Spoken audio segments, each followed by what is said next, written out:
इस वक्त दक्षिण एशिया में जो कुछ चल रहा है वो कोई सामान्य कूटनीतिक खटपट नहीं है। ये सीधा सीधा ताकत, भरोसे और हिसाब किताब का खेल बन चुका है।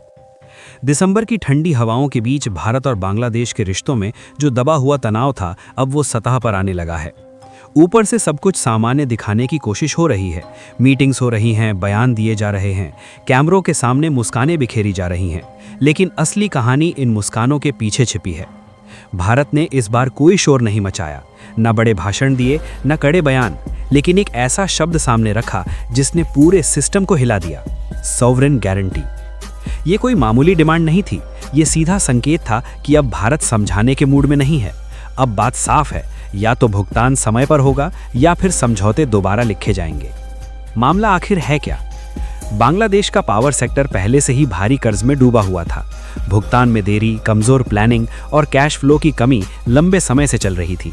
भारत की कंपनियां, चाहे वो अडानी ग्रुप हो या दूसरी एनर्जी कंपनियां, बांग्लादेश को बिजली सप्लाई कर रही थी। लेकिन दिसंबर आते आते बकाया रकम इतनी बढ़ गई कि मामला सिर्फ अकाउंटिंग का नहीं रहा, बल्कि भरोसे का बन गया।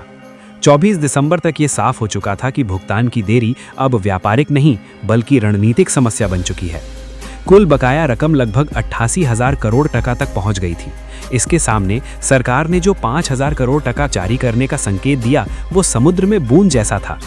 भारत की कंपनियों का तर्क सीधा था: पैसा मिलेगा तो सप्लाई चलेगी, नहीं तो नुकसान क्यों उठाएं। ये भावनात्मक नहीं, शुद्ध बिजनेस लॉजिक था। इसी बीच एक बेहद अहम कदम उठाया गया। अडानी के गोड्डा पावर प्लांट को बिहार के सब स्टेशन से जोड़ने की तकनीकी तैयारी की गई।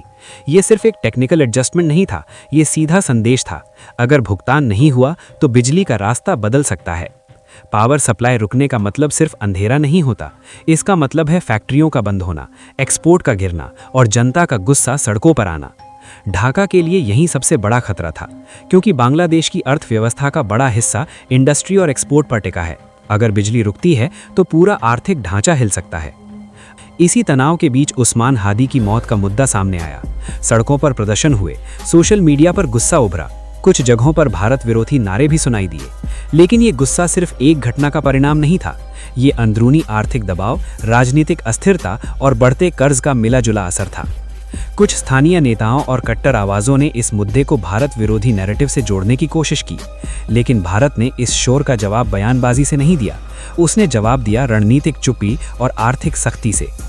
बांग्लादेश पावर डेवलपमेंट बोर्ड पहले ही 400 करोड़ टका के कर्ज में डूबा हुआ था। फॉरेन करेंसी रिजर्व कमजोर पड़ चुका था।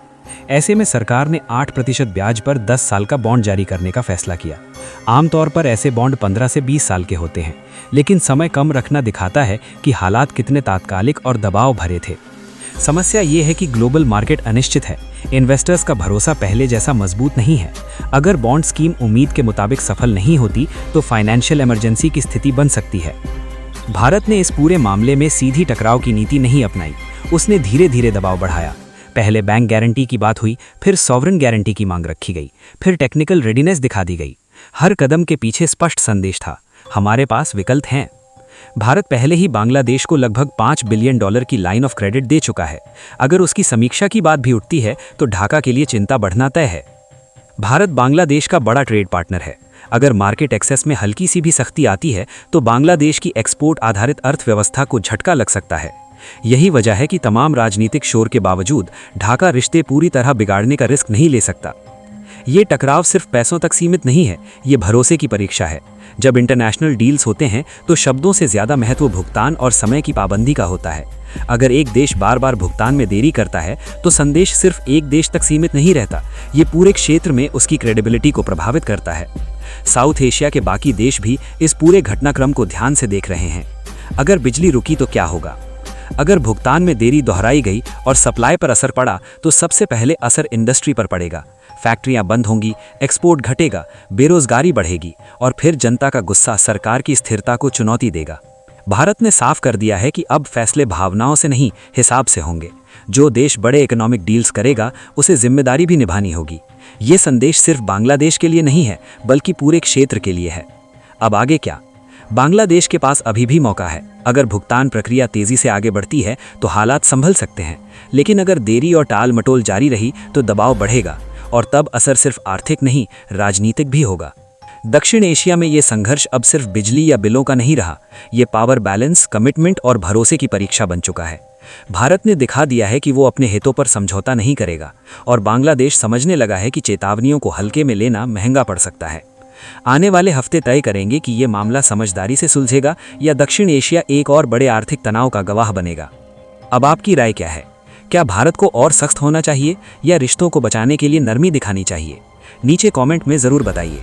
वीडियो पसंद आए तो लाइक कीजिए, शेयर कीजिए और चैनल को सब्सक्राइब करके बेल आइकॉन ऑन करना ना भूलिए।